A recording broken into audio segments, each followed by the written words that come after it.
Just off. Good evening, everyone, and welcome to the 61st episode of SnarkALecs Radio. Joining us tonight, we have a very special guest, Rebekah Kennedy. Say hello to everyone. Hello.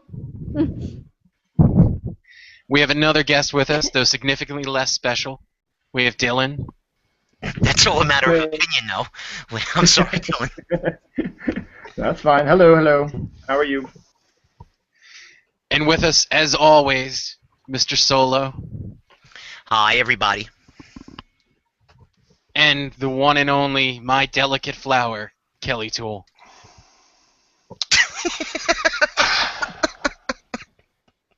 For over 60 shows, Jedi Knights Tony Solo and Kelly Toole defended SnarkALecs Radio, protecting peace and justice.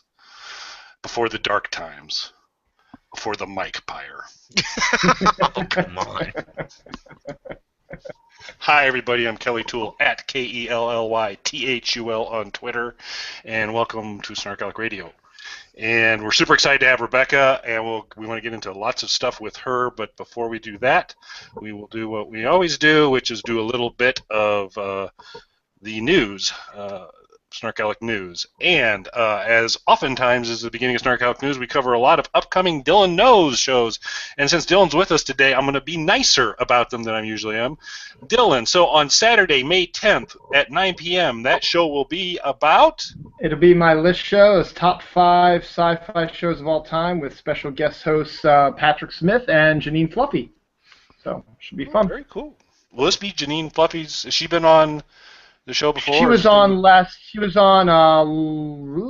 2 weeks ago. She was on my Potpourri show. That was her first appearance. So.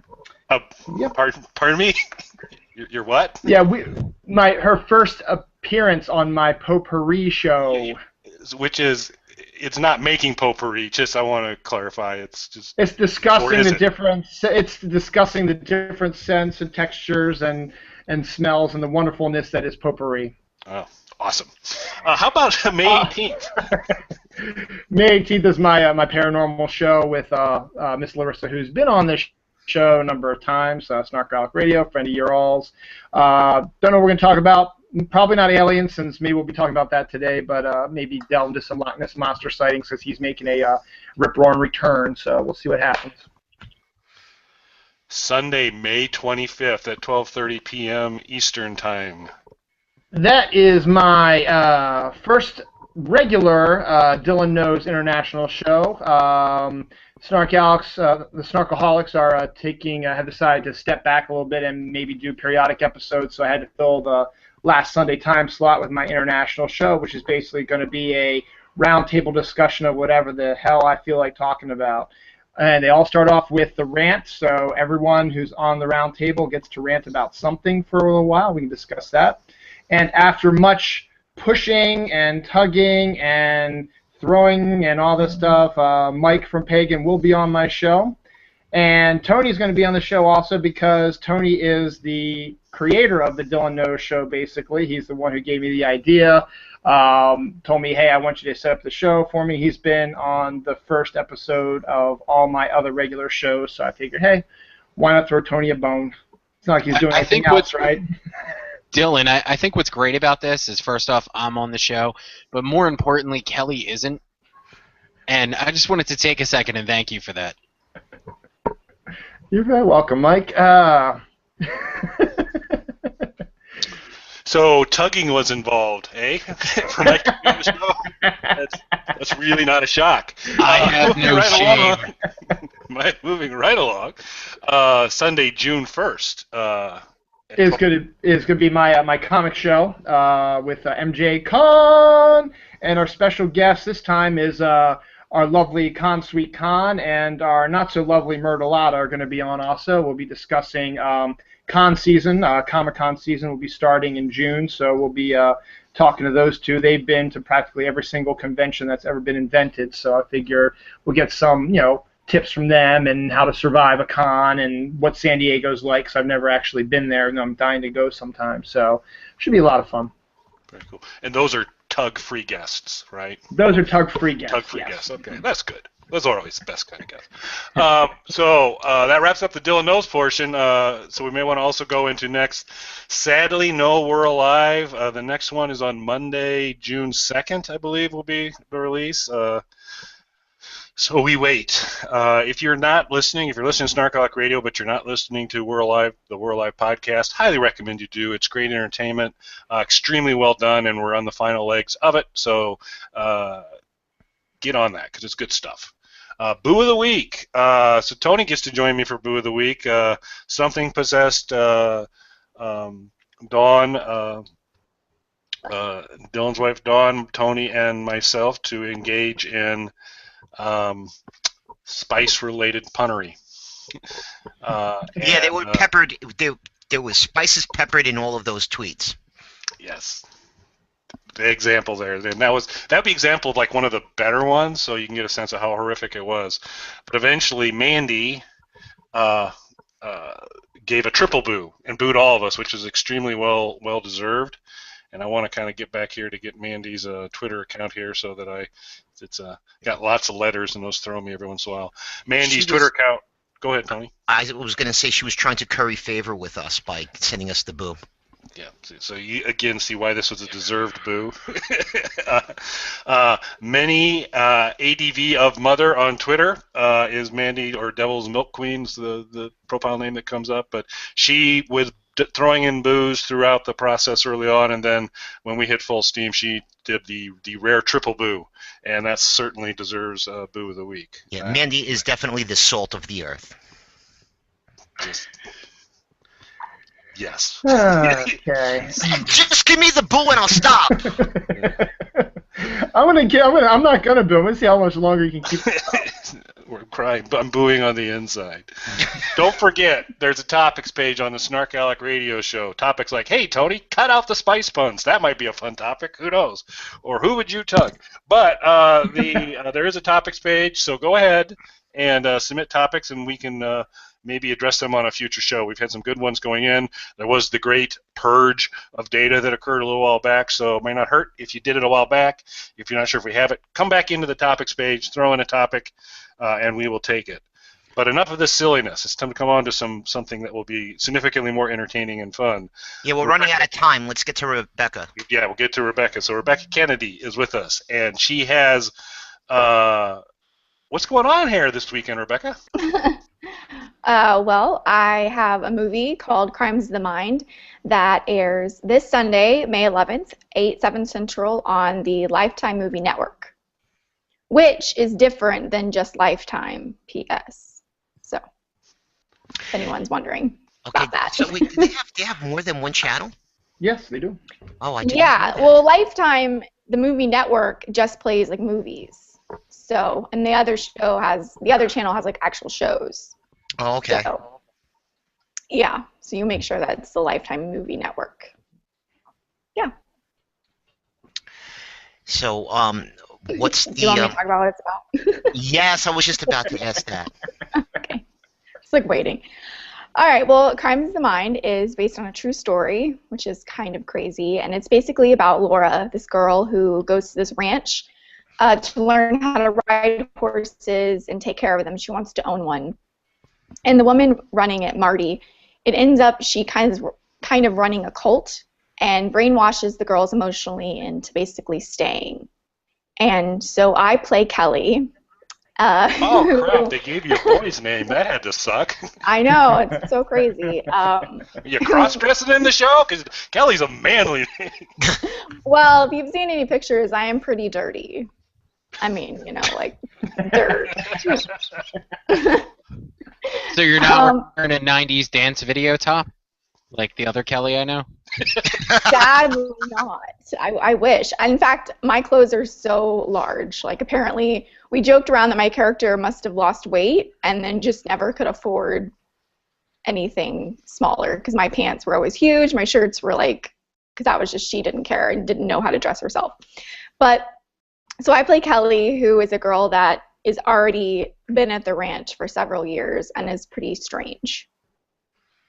So You're fully indoctrinated into the cult then at that point.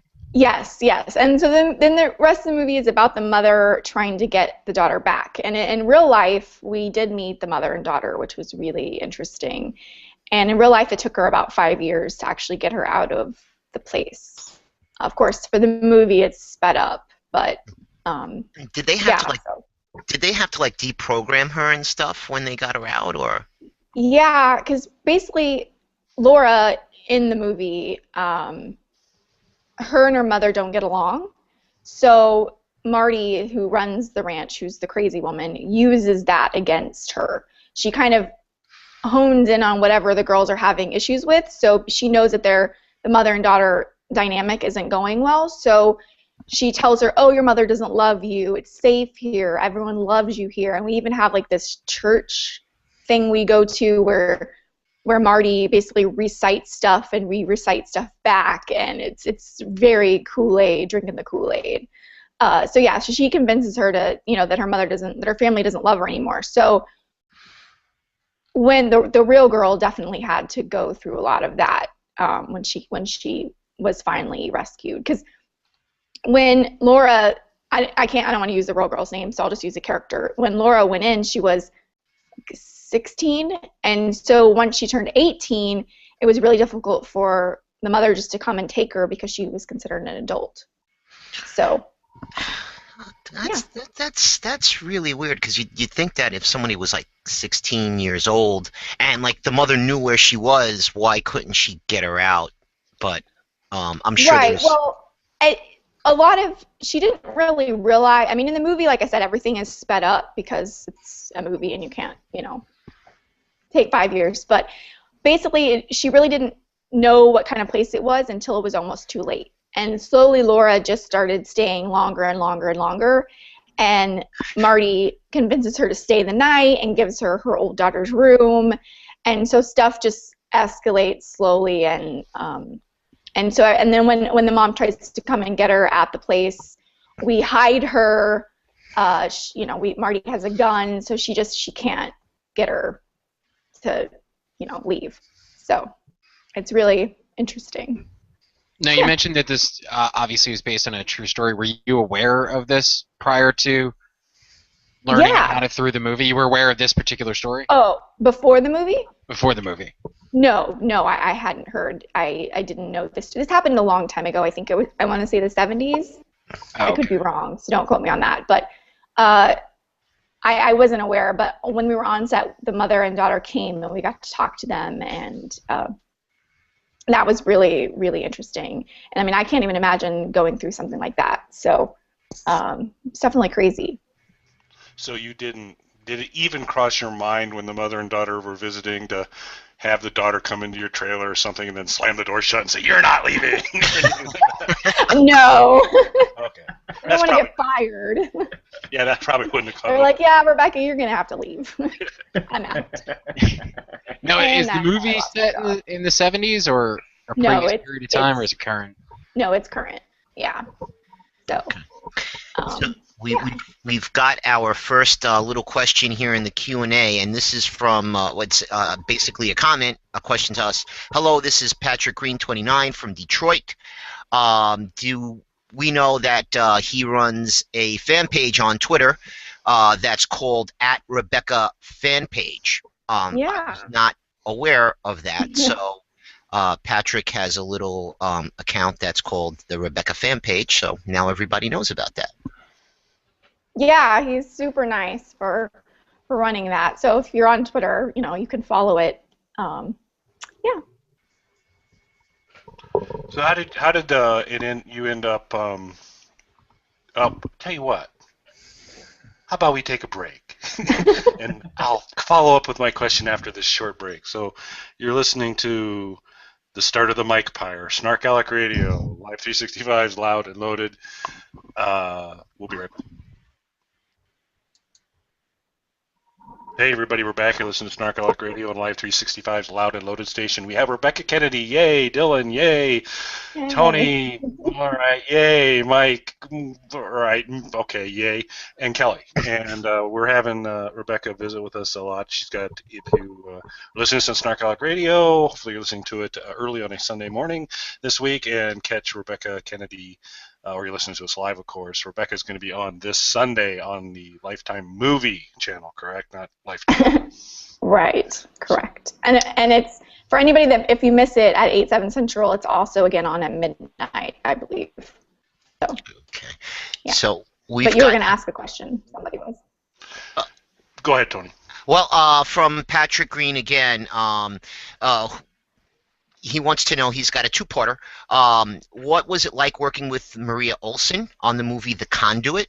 And also, will you be live tweeting this Sunday during Crimes of the Mind? I don't know if I'll be live tweeting. I will try. I don't have the Lifetime Movie Network, so I'm trying to work out. I know it's really sad getting to a place where I can watch the movie. Go to a bar. Sunday. I'm sure most sports bars have Lifetime Right, Movie Network. Hey, Jay, do you mind? Like, I know everyone's watching sports, but is that cool? Yeah, you don't need to watch the hockey playoffs. Why don't you put on Lifetime? NBA playoffs, hockey playoffs going on. Just go change the light. You'll be fine. Just go wherever Kelly hangs out in that shirt. Right. So I'm trying to find a place to watch it. It's funny, my parents actually didn't have the channel either, and so I told them, and they went and ordered to get the channel. So I thought that was really funny. Good, supportive parents. The first part, like you said, I was in a movie called The Conduit that just finished, actually. So I don't know a release date yet, but hopefully we know that soon. That one is basically about a guy who has a lot of trouble with his life and goes home to try to get his life together and meets this girl, Amy, who may not be what she seems. And I don't want to give too much away, but I play the younger version of Amy when she's 16, and what happens to her to cause her to be the way she is. So Maria Olsen, who's done a ton of stuff, played my mother for the young 16, and she is awesome, really awesome. I hope to work with her again. I had some really intense scenes, and I would just look over at her, and she would just have tears like streaming just out of nowhere. She was awesome. So I definitely hope to work with her again, and you guys have to check her out because she's awesome. Okay. So you're saying all the bad stuff happens to you in this movie, then, The Conduit, not to the older one? Right. Well, yeah. I mean, the older one is you'll see. I don't want to give anything away, but when she's 16, what happens is like what sets her life for the rest of the way. So yeah, it was really intense and a lot of fun, and the first time I've ever worn contacts. So. Okay. So we've got a question from Twitter from Kurt Zellner. He says, Becca, do you become the person you are playing while you film it? Are you one of those people, kind of like Andrew Lincoln? Allegedly, when he's doing The Walking Dead, he never drops out of character when he's on set. So more or less, he's asking if I'm method, I guess, would be the. I am not. There might be a role someday where, for me, I guess I'll explain the best way I can, especially for like house hunting. For those of you who've seen that, when I'm doing a scene that's really emotional or really intense, as long as the scene is going on, I am in character. I try not to break too much.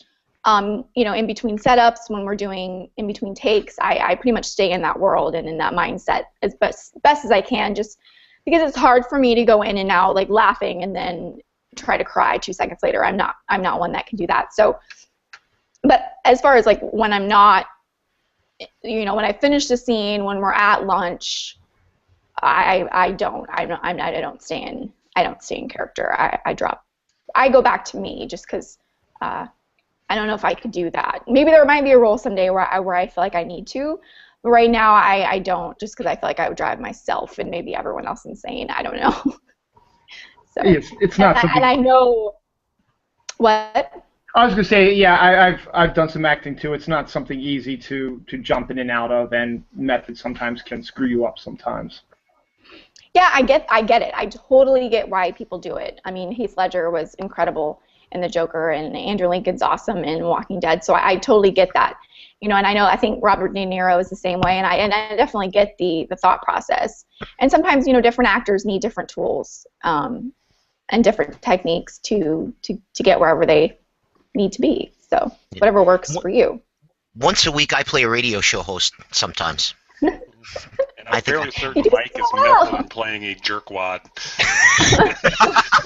I'm just sitting here being nice on the radio show, and then he just stays in character constantly as a jerkwad. I'm just sitting here being a nice guy, and Kelly has to attack me for no reason, dressed like MC Hammer. He's got the parachute pants on too, I bet. You guys continue to talk to her about it. He's like, actually, I'm not even wearing pants. Well, we can all only hope he's going to change out of that shirt. Yeah. Rebekah, did you do any research into cult members prior to taking this role? Yeah, I did actually. I didn't so much watch any movies, but I definitely did some Googling and looked up different groups and why the mindset on why they stay. And I think a lot of times it seemed like to me, and where I came from is, for my character, a lot of times they're looking for a place to belong, and they're looking for a family. And as crazy and as maybe messed up as those cult groups are, the members find what they're looking for in that. I mean, for the movie and in a lot of the stuff I found, they just, they embrace us. And she makes me feel like I'm a part of this family that I didn't have growing, at home. So I think that's emotionally why they stay, because they're not getting what they need at home. So that's was really interesting and something I could bring for sure into the movie. And I wanted me to make a comment. SnarkALEcs is not a vegetable. It's the SnarkALEC radio, not SnarkALEcs. Why did somebody do that?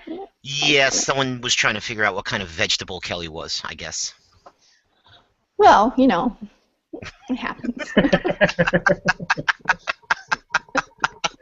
Fingers on the trigger to put Rebekah back on Enemy of the State. No, You're good. I just like, is it a towel that you have around today? It's actually a little puppy dog, little snuggy kind of puppy dog like thing.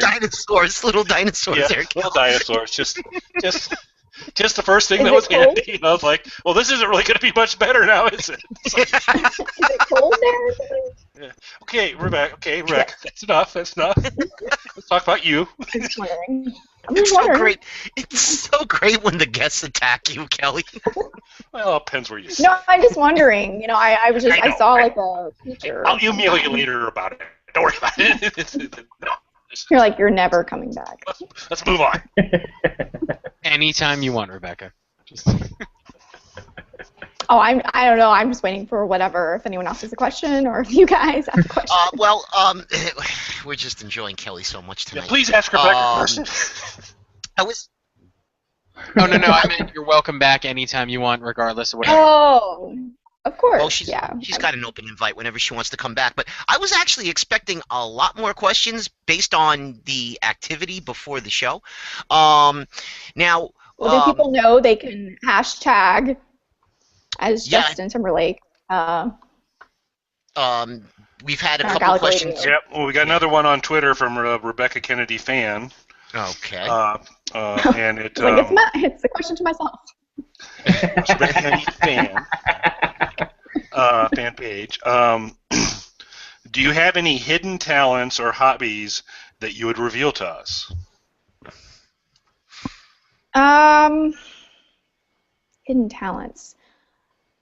I wish I could juggle. That's not a hidden talent. I tried once and I didn't go well. Might be very well hidden then.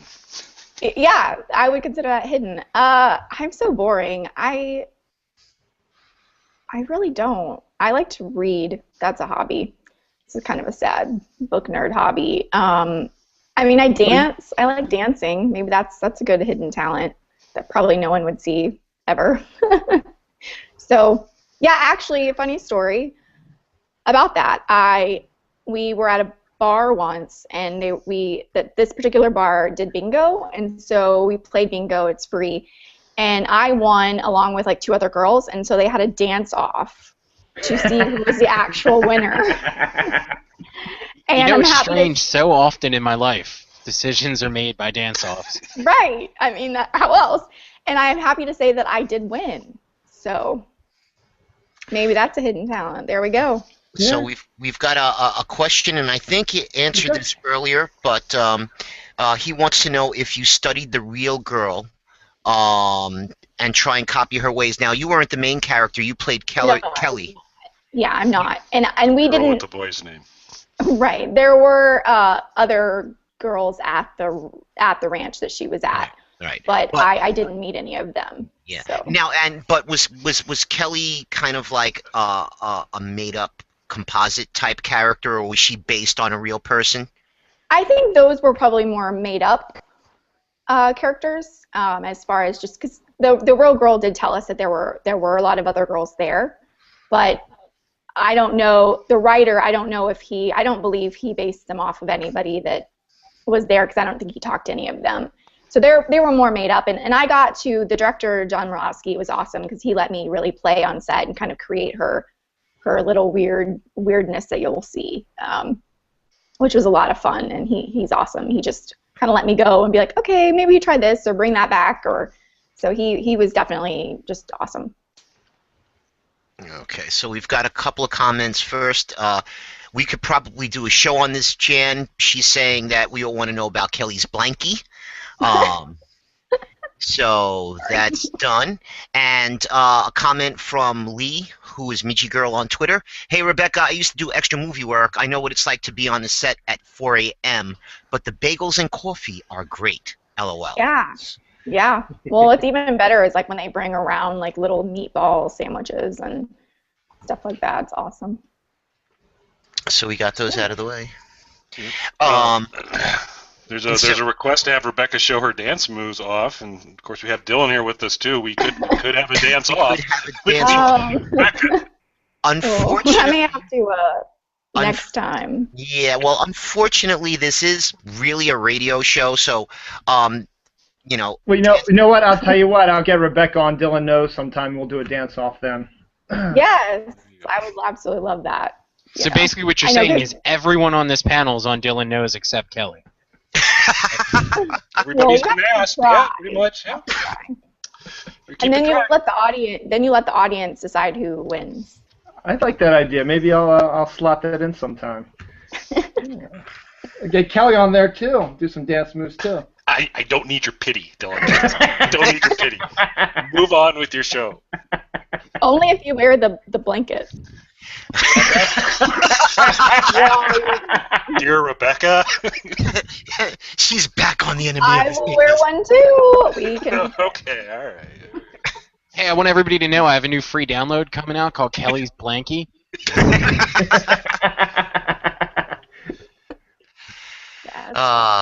Wasn't there a Sesame Street movie where some guy steals Elmo's blankie and he's got to go around the world looking for a Kel? Yeah, I think it's called I Killed Tony in His Sleep. I recall something like that. Oh, that was that really dark one. I remember that one. Black. Skinned Mike and made him a pup tent, something like that. I can't remember exactly, but I think these are the ones that are coming to mind for me at this point. Are you gonna make Judith an orphan? That would be my desire. Okay, so I've got a question here from Laura Norman. It's a question. How did you end up hanging out with Big Tinny from The Walking Dead the other day? Oh yeah, he's awesome. I think I mentioned last time maybe about a project coming up. I think Yes. maybe? Yeah. That I can't talk about. I still can't talk about it. I know it's horrible, but he perhaps might be involved in some way, maybe. And so we went to dinner with a bunch of friends, and he came along because he was in LA for a week. And yeah, so I got to meet him, and he's super nice, and I love the show. So I was really, he's so tall, so He's tall. about If anyone 8 saw that Rebekah picture. Kennedy. Based on the picture I saw, Yeah. it was the most amazing contrast between two human beings in terms of size. Right, he is giant. Well, how tall. tall are you, Rebekah?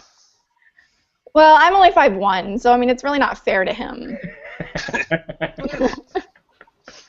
Pretty much everyone looks tall compared to me, but and in fact that's all anyone ever comments on my pictures. It's like, wow, you're really short. But yeah, that's how I got to meet him, and he's really nice guy. So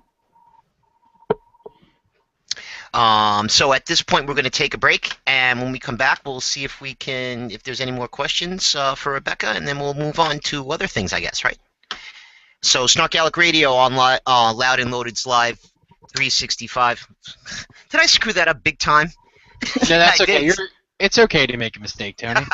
This is the Loud and Loaded channel on Live 365's network, whatever. We'll be back. Screw it. Nice. Really good. Well done.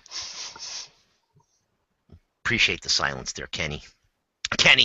Kelly, whatever. That's it. See you later.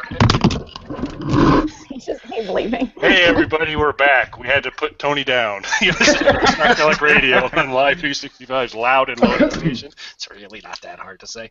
And our wonderful guest Rebekah Kennedy, who has been flirting with enemy of the state status nearly the entire show, but has stayed clear, and she's doing well. It's a fine line. I'm trying to find that line. It's not that fine. Really, it's not. Believe me, people have been put on the enemy of the state list for doing less than what you've done to Kelly tonight.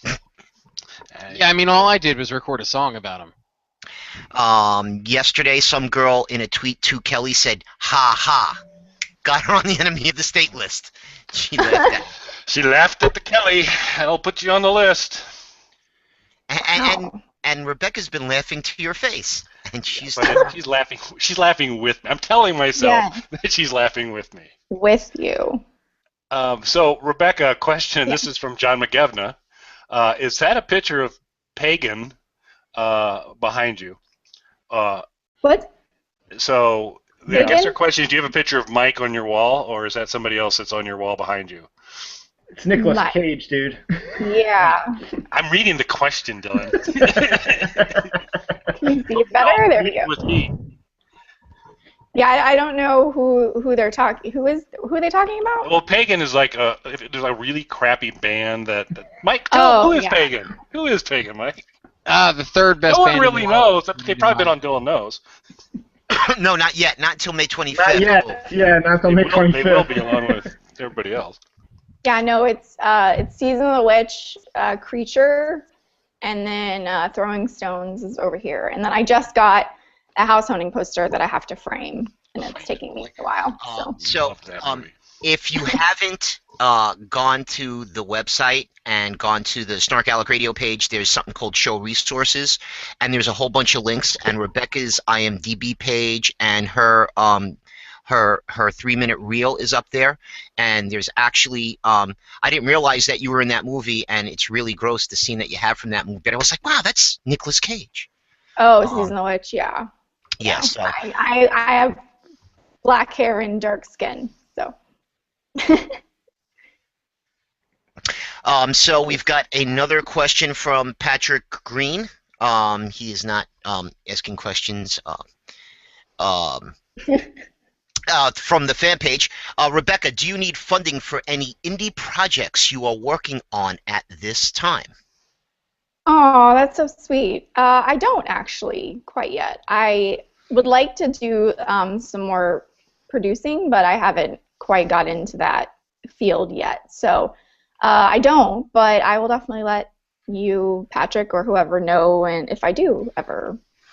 I don't know if you've answered this before, Rebekah, but have you any interest in maybe directing in the future as well? I mean, I know a lot of actors and actresses do that. Yeah, I directed some theater before. I've never directed any film. I think I would be interested in doing that in the future if something came up, a project came up that I really wanted to do. But yeah, in the future, definitely. That's cool. I don't know if I'm quite there yet. I'm still trying to figure out where everything goes. So, Rebekah, the webisode, the match, is there an air date yet for that, or still TBD?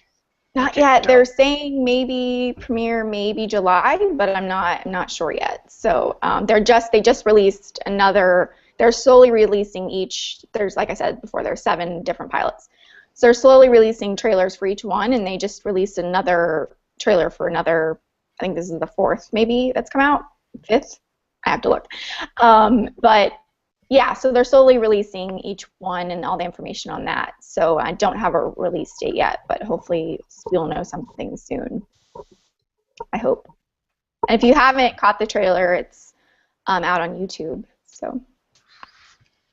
And it's very, very interesting. A very interesting looking trailer. It definitely leaves you wanting to say, "Hey, I need to see this." So. Which is good. I hope. That. Yeah, isn't that what a trailer is supposed to do? Like, not really give up the story, but make you want to see it. Yeah, I think we talked about this some last time. I think. Yeah, we kind of did, because sometimes they give away just way too much in a trailer, like when you're in the movie theaters and stuff. But watch that trailer on YouTube, because Rebekah just rips it up, man. It is serious acting stuff going on there. Very cool. It really is. It's pretty awesome stuff. And I look normal, so that's good. What's your point, Rebekah? I was going to say define normal, because anything else here? I don't have dirt on my face or blood or anything else. I somewhat look like a normal teenager, so that's what I mean by normal. Thank you. I'm not like full makeup or anything like that. So. Very cool. So, reminder to everybody: this Sunday, Rebekah on the Lifetime Movie Channel, Crimes of the Mind, and that is. Make sure we got it right here. It's 9:00 Eastern. Is that? Yeah, it's 8/7 Central. So whatever that is for That's people. That's 8 Eastern, 7 Central for you, Kelly. Yep. Yeah. Math is hard. Thank you. So I'm re-airing still at trying to midnight. figure out when that airs here. Like, I'm still trying to figure the time zones out. So. But we've established it's probably going to be on at every sports bar across the country. So if you don't have it, just hit the sports bar. Or I might just show up at your house and be like, "Do you have Lifetime? Because I need to watch this movie." It's the only channel Kelly gets. You hear that, Twitter? Invite Rebekah to your house. She will come over and watch the movie with you. And she'll bring the chicken wings. So for the future litigation, Rebekah, let's just make sure we're clear. That was Mike. My name is Kelly Toole. Mike alone. How'd you say that last name, Mike? Toole. All right. That was Mike. Last call for alcohol, people. You're going to get a few tweets. Be my guess. Yeah, so if you do go to a bar and see the movie, it's probably because I'm there. So. Alrighty. So anything else you'd like to make? We're about to go into... I've got one more question. Oh, we got another question. Never mind. Yeah, one more, and then that'll probably be it. Becca, have you auditioned for any TV shows like Big Bang Theory, etc.? Yeah, I have. Not for Big Bang. There so far hasn't really, I don't think, been a role that I could really play. But, yeah, I mean, I have. I don't really like too much to talk about stuff that I haven't booked. You know how that is. But, yeah. I could talk to you about those. Let me list the roles I haven't gotten.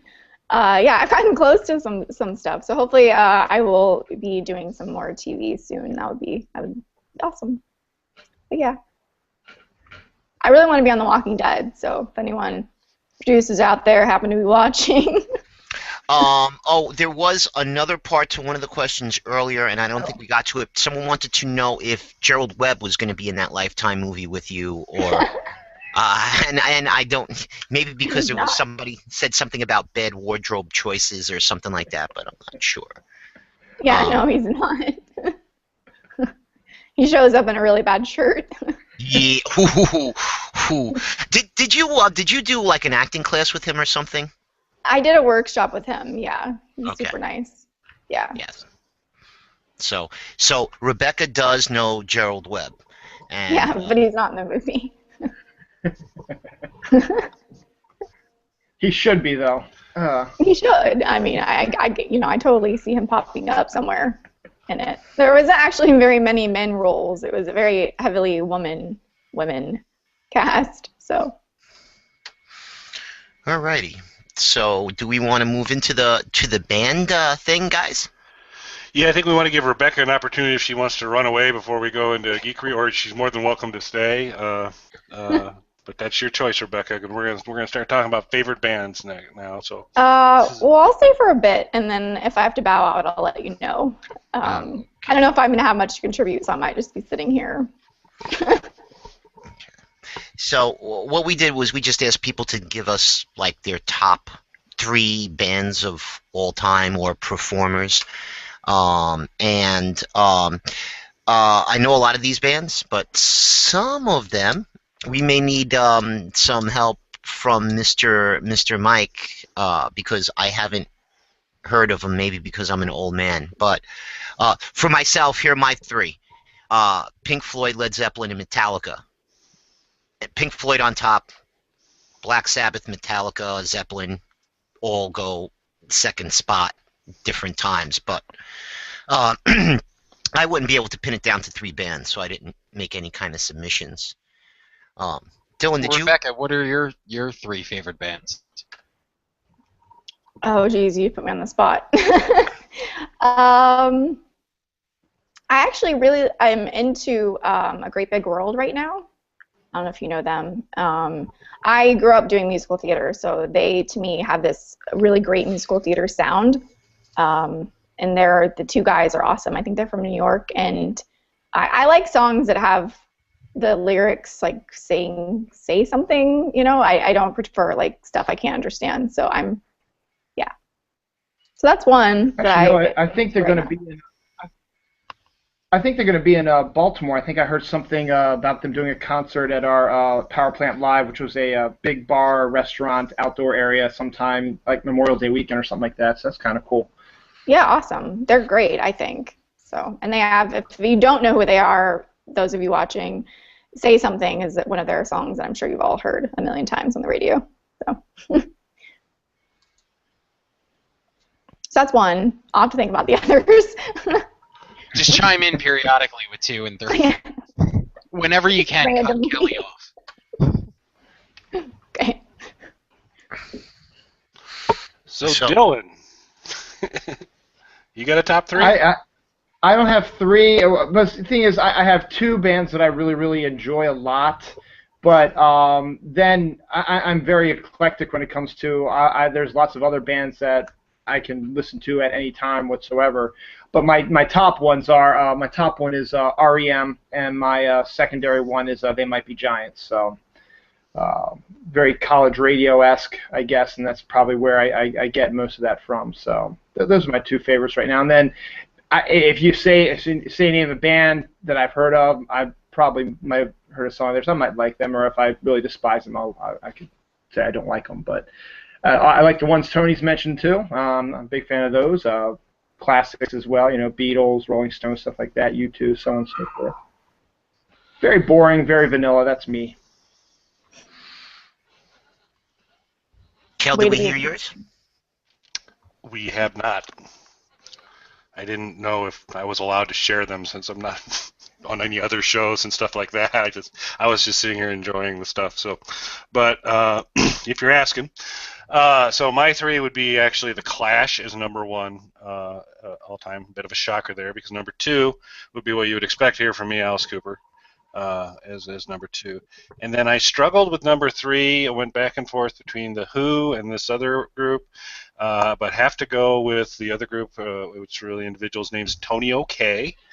As my 3rd favorite. Not a well-known performer. Was actually kind of big on the East Coast when he was big, and I think we try and keep SnarkALecs PG-13, so I'm going to modify the lyric. What it finally came down to me was he was the one in a song called Hatred, that sang the beautiful line, "Oh, I wish I was as mellow as, for instance, Jackson Brown, but fountain of sorrow, my ass, mother something, I hope you wind up in the ground," which is, I think almost Shakespearean in its breadth of covering the pain of loss and the anger through. So, and there's a Jackson Brown reference. So how cool is that? And we're going to take a break. When we get back, we're going to hear Mike. We might hear Rebekah Kennedy's second favorite band. and we'll, folks, hang on. So we're going to take a quick break and listen to SnarkALecs Radio on Live 365's Loud and Loaded station. We will be right back. Hey, everybody, you're back. You're listening to SnarkALecs Radio on Live 365 Loud and Loaded station. It's Mike, Tony, Kelly, Rebekah Kennedy, and Dylan. And we are kind of covering favorite bands of the folks on the show, and we're getting to some of the folks who submitted as well. So I believe we left off. Rebekah's been kind of inching hers in a little at a time. And are we ready for number 2, Rebekah, or do we need to have Mike go? Mike can go. Okay. Try it out a little more. Well, my list, which I also submitted, would be Black Sabbath, Guns N' Roses, and Pagan. And the runner-up would be Kelly Toole for Beer Lake. Very nice. My poster. That looks. So, Guns By the way, N' Roses. that list has no bias whatsoever in it. Yeah. Guns N' Roses is another band that I like. We've also had people submit Nirvana, Alice in Chains, that's Scott McDonald. Oasis and My Chemical Romance, The Clash, T. Scott Brave. That's a pretty interesting kind of mix. You got one right. Paul the Guy Warner put Pagan on his #1 band. As well he should. Guns N' Roses. Panic Sets In. Panic Sets In. Tell us about Panic Sets In, Mike. They show up a lot. Yeah. I never heard of them before. Really? For the record, I didn't submit all those Panic Sets In ones. If I was going to bomb the list like that, they'd all say Pagan. But yes, they're a band that I know, and they're good guys, and you should listen to them. Alkaline Trio. Are they? I'm guessing they're a local Philly band. Yes, they are. They're a punk band from Philly. Okay. So there's a lot of Panic Sets In. There is. We've got some. There's a Taylor Swift mention. That's unexpected. Her songs are catchy. Hey, we've got Starscream, A Day to Remember, and Slipknot. And Starscream was a featured band on the Loud and Loaded channel. Yes, they were. I also see another one, Starscream, Pagan, and Panic Sets In. That's an important trifecta of bands there. The Ramones showing up a couple of times, which is probably another band that I would say that I like. Maybe I don't necessarily love, but their songs are so short that it's like, oh, what was that? Oh, the Ramones. Kurt Zellner wants to know if Rebekah likes the Tea Party or the Tragically Hip. Is that a political question? I was kind of thinking the same thing. I don't know who they are. Okay, so So that would probably be no. Good knowing that. But I'll look them up. Mike, do you know Rob Weston? No. Okay, I don't know who Rob Weston is, but he has 2 bands. He didn't go for the whole 3 or an additional one. Nirvana and The Doors, which are 2 groups that are so far apart from each other sound-wise, time-wise, genre-wise. I mean, because The Doors basically personify like the late 60s sound with the heavy blues and the organ type stuff. And Nirvana was just, grunge. I never heard of that band. What is it, Nirvana? Nirvana? You've never heard of them? Not familiar. How about their friends? You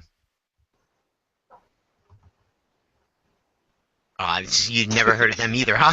No, I was waiting for you to to say it, but she won't say it, so I'm not even going to mention because nobody. Actually, did anybody put them on the list? Let me see.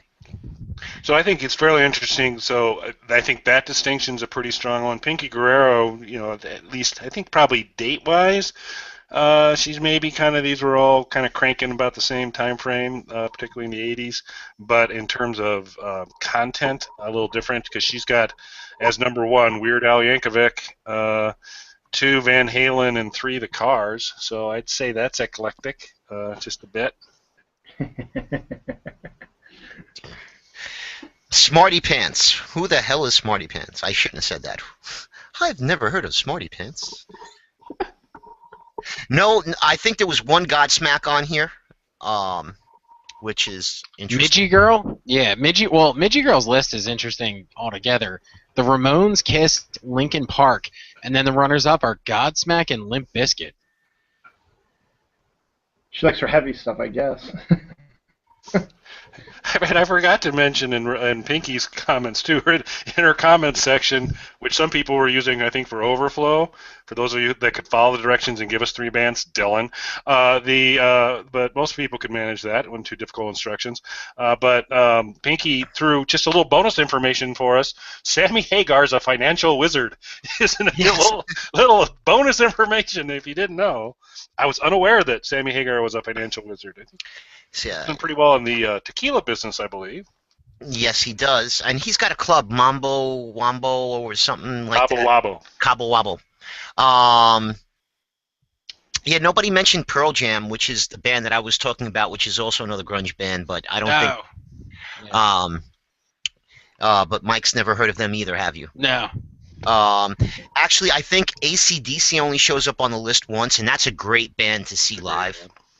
That's surprising they're only on here once. I'm also surprised, I'm pretty sure there's only one reference to Pink on here. That's not... But there's actually only one call out for Ozzy. There's a lot of Black Sabbath, but no major Ozzy on the list. The Doors show up a couple of times, Zeppelin several times. How do you guys like Screaming Trees? Have you heard them? Yes. Yes. My tastes tend to go a little bit heavier, more towards some of the 80s metal bands, and then just a little bit of Nirvana and Pearl Jam. I just don't like Eddie Vedder. But they're the new Grateful Dead. So. I mean, the one really nice part of this whole contest, though, was it gave us a chance to really validate people on the show who have said that they're big Alice Cooper fans to, document that in their list, which I did. Obviously, my number 2 was Alice Cooper. And then I'm trying to remember, there was somebody else that I think was... Oh, it was Mike. Yeah, so Mike, Mike does not appear that Alice is... So nice. That's good. It's interesting to see your deep fandom of Alice comes through. That's appreciated. See, here's the thing, though. I didn't want anyone, because everyone knows I'm such a huge Alice Cooper fan, I didn't want anyone to think that I was being biased in my opinion when I chose the 3 bands that I did. If Scott McDonald put in Alice in Chains, that's not Alice, the Alice you're thinking of. It's not even an Alice wannabe. Kiss is an Alice wannabe, but... Yeah, I'm surprised Kiss is... it's on there somewhere, so... Midgie Girl put Kiss in. I thought Kiss might show up a little bit more. Ted Nugent only signs up... Uncle Ted only shows up once. Which is kind of interesting. There's a couple of Panic Sets in on here. Yeah, there's only about 20 of those. But did you mention Weird Al for Pinky? Yes, for Pinky. Yeah. Yes. Which is an excellent choice. So maybe Sammy Hagar's a financial wizard is actually a Weird Al song that I wasn't aware of. Maybe that's what she was saying. This is my favorite Weird Al song. One of the ones that we didn't touch on was from Dylan's wife Dawn. Her number 1 band was Duran Duran. Her number 2 band was Duran Duran. Her number 3 band was Duran Duran, and her 4th band was Duran. So like 10 Duran Durans. Yeah, a whole bunch of Duran Durans. But I'm glad we didn't get Rick rolled on this one. Indeed. Mike Rosenberg. Oh, and Iggy Pops. There you go. Connor McClinton. Congratulations, Connor, for having taste. Nice job. Foo Fighters shows up on here once or twice? Twice, I think. We got it with Tim Walsh and Vicky Adesso. Yes. Hey, Vicky Adesso is watching us live, too, so I don't know if we said hi. I don't think we said hi to Vicky Adesso. Rebecca, did you want to say hello to Vicky Adesso? Hi. Vicky Adesso. Hello, Vicky Adesso. And I also, just going back to Connor McClinton, I'm really happy that, like me, he was able to not put himself first, but third. Okay, so I guess Connor is in Panic Sets In? Yes, he is. So did Vicky Adesso say anything else about what other bands Vicky Adesso likes? She said something to be an enemy of the state before the night's over. I can't remember what. I'm not going to worry about it, but she's on the list, so just got to get to it. Patrick Green wants to know if there's any YouTube videos of Rebekah singing or doing musical theater. I don't think so. I don't think so. Do those videos exist to be future YouTube videos? Well, I mean, they're on like VHS tape somewhere. You know, I mean, it was like it's been a while since I've done a musical, so it was like back in the day with the video cameras and there wasn't phones that records back then. So when you go to the house of the person that offers for you to come join them to watch the show on Lifetime, bring the VHS tapes with you. Do they still have a VHS player? That would be the. Yeah, I mean, they're somewhere. I'm sure we have recordings somewhere. Okay, well, we're gonna take another break here, and when we come back, I think we're gonna get into the UFO conversation. So this may be a fantastic time for Rebecca to flee before we get into not trying to push you away. I also want to give you a chance for a graceful exit. If this is like, oh, you're gonna talk about UFOs, bye. He's like, just leave. Just roll your eyes and hit X. Just move out. Before your opinion of them changes forever. Yeah, before we blow your mind. Anyway, we'll be right back for UFO Talk on SnarkALecs Radio. You're listening to SnarkALecs Radio on Live 365's Loud and Loaded station. We will be right back. And during this kind of long pause here for a second, Rebecca, seriously, if you did want to cut out now, you could, or you can stick around. You're welcome to attend. I just want to keep giving you a chance to leave. No, I'll say one thing because I do have something to share about UFOs, and then I'll probably head. Okay, cool. All right. Hey, what would be really cool is when you're ready to leave. Tony's not back, right? Cool. When you're ready to leave, so we'll just start doing the UFO section. Stay here for it. We'll go to you early. You can kind of share your thing. And then when you're ready to go, just go, losers. Just give us a really spiteful losers and hit X. Just go. That would be amazing, please. I don't think I can do it. Yes, you can. You can. Don't worry, I'll leave this part in the radio broadcast so the listeners know. But Tony won't. So this is going to be pretty awesome. See, look, I'll put the blanket back on. That helps you on the loser side. So I'll be like. Yeah, but it's a radio show, so you got to say it with spite in your heart, boys. Just losers and then X. Seriously, it'll be great. But I think we'll wait. So I don't know if we're supposed to start this session. I have no idea. He just left. He's done. I guess he couldn't, it's like James Brown. Gotta go. All right. Well, I guess we can fire it back up, and he will join in when he comes back. So let's do that. Save your loser, though, for when he's back, Rebecca. Please. It'll be so awesome. You'll be my hero forever. Guaranteed exemption of enemy estate for life if you do the loser thing. But I guess we can go ahead and get started. Hey everybody, you're back. You're listening to SnarkALecs Radio on Live 365's Loud and Loaded station. It's Tony, Dylan, Mike, Kelly, and our wonderful guest, Rebekah Kennedy. Well, Dylan's a guest too, but not quite as wonderful as Rebecca. He is special, but it's a different kind of special, which we can go into later. But right now, we're going to talk UFOs, which, Rebecca insisted. There's a writer. Anytime we have Rebecca join us on the show, she has a long list of demands for the show, one of which was, we need to talk about UFOs, because that's what I do. So, did you have a little bit of something? Pardon? I said it's my side job. Well, I will say that in Texas, we I can't remember where it is. Maybe you guys will know. Brandon would know, and my mind is blanked. But there's an alien, and I put in quotes because that supposedly crash landed, and they're like buried in an unmarked grave. You guys heard this in Texas? Yeah. Well, there's supposed to be the Roswell, New Mexico one, but I'd never heard of one in Texas. Yeah, and so we drove out there at like midnight when, no, it wasn't maybe that late, but it was dark. And it's unmarked, so you can't really find it. But they have like a plaque, Aurora. Okay, Aurora, Texas. Yeah, I just Googled it. Yeah, so that's where we drove, and we got out of the car, and I swear I saw ghosts or something. This was really creepy. But they have a plaque that they talk about the alien the UFO that crashed, and it's buried somewhere out there. So this is Texas, so are you sure the alien wasn't executed? Well, you went right to the front. Yeah, so. And it's and it was a long time ago, and so it was way before. Well, I think it's interesting. It was way before airplanes had been invented. So. On the Wikipedia, and we all know how accurate Wikipedia is. April 17, 1897, a UFO crashed in a farm near Aurora, Texas, and is claimed to have resulted in the fatality from the crash, and the alleged alien bodies to have been buried in an unmarked grave at the local cemetery. That's interesting. Yeah, I mean, we couldn't find it because it was unmarked, but it was creepy.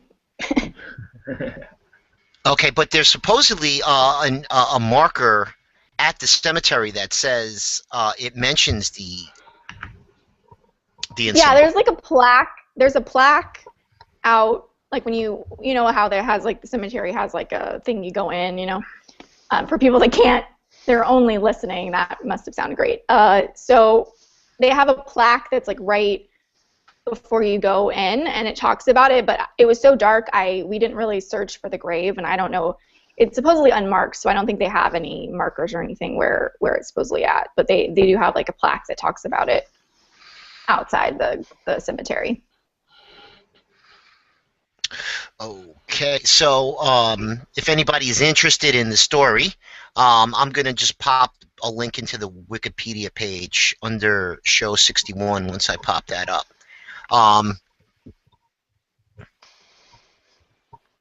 Yes, Cal? Nothing. Yeah, I've got nothing to say. Well, that was my story. That's my only experience with them. So. Okay, and so we were trying to get up a hookup with Midgie Girl, but that didn't work out. But she did submit, and maybe we can get Mike to read this. Mike, you have the link to this? I have the link to what? The topic responses. If not, I can. Yeah, it's shared with you. I'll share it with you again. Okay.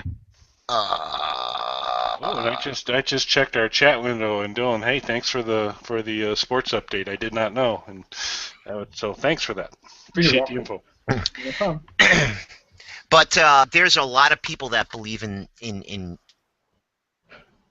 UFOs and alien visitation, and I'm one of those people where it's like, hey, I'd like to see some real good evidence of it. So, Mike, did you get that yet? Yeah, I did. Number 9, is this one we're talking about? It should be in bold text. It should be number 11. Oh, okay. Yeah, I see it. Okay. Before you guys go on, can I say something real fast? Yes. Okay. You can say it slow if you want. Say, I might duck out, so I am like starving and haven't eaten dinner. So, but I just wanted to say thank you so much, you guys, for having me. I really, really, really appreciate it. You guys are awesome and always so accommodating, and it means a lot. So. We love having you on. You're fun. And don't forget to watch Crimes of the Mind on Sunday, May 11th at 8 o'clock Eastern, 7 Central. Rebekahs plays a character named Kelly, which is a girl's name. And maybe she'll be tweeting live. We don't know yet. Maybe, yeah. If you invite her to your house, she will be. From the basement of somebody's home with no likely escape. I'll be looking for those invitations. So, and on a special request of Kelly, you're all losers. And that's the way. That was so rude of her. I can't believe she did that. What a diva. That's terrible. Okay, and the way she treated you was impeccably awesome as far as I was concerned, and you refused to put her on the enemy of the state list. Yeah, she's nice. I actually gave her a lifetime pass. Although the problem is she's a nice person. She needs to kill a little more of her soul. So wait, Kelly, I'm a nice person. How am I on the enemy of the state? Yeah. No, you're not. Okay. You're not a nice person. Yes, I am. Dylan only has nice people on his show. So, anyway, do we want to get into the UFO thing and the aliens? Because hey, that's what we're all about, aliens here. Sure. I'm excited. Tugging excited or just regular excited? I'm always tugging excited. Uh-oh. It's a great band name, by the way. So, you ready, Mike? Yes, so you want me to read the Midgie Girl, right? Yeah, we know reading is hard. Is this like a drive thing, by the way, Tony? Yeah, it's on the drive. It's shared with you. I could Nope, you don't need to do a thing. If it's on the drive, I'm good. Okay, cool. Carry on, Mike. Read as much as you can. Okay. This is a submission by Midgie Girl. In my college days, and this is how I imagine Midgie Girl speaks. In my college days, I spent most of my time off at Montauk Point. One night, late, after throwing back a few at the local pub, me and a couple of friends drove out to the lighthouse, the end of the island. It's spectacular on a clear night. It was time to leave, windy, getting too cold, so we headed back to town on this very dark single-lane road along the ocean when something caught my eye over the ocean. Thought it was the moon, but that was on the opposite side of the island at this time of night. It started to move, and it was deep orange at first, very big. I stopped the car. My friends are like, "What the fuck?" I said, look at that. What is it? We all got out and watched it, and it started to change shape and color. It was huge and orange and round. Then it started to shrink and became a tangerine-ish shape. Tangerine-ish is an awesome word. Now it's blue. That was my own commentary. Now it's blue and changing into a thin, long, luminous line. Not blue, but whitish. I can't believe what I'm seeing. All of us, our jaws dropped. Then in a split second, it shrinks into a bright, tiny ball and shoots across to the other side of the island at the speed of light. We jumped in the car and bolted. Got on a phone and called the Air Force Base to report it. They got several calls that night on this thing. It was not of this earth. And I will drink no wine before it's time.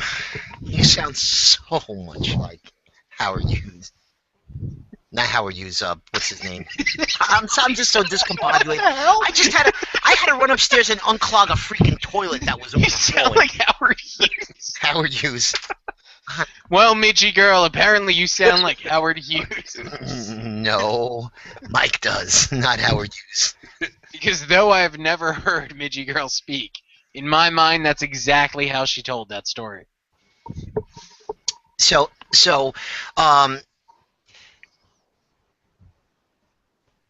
what do you think about ancient aliens, UFOs, Mike? You know, how do you feel about the whole thing?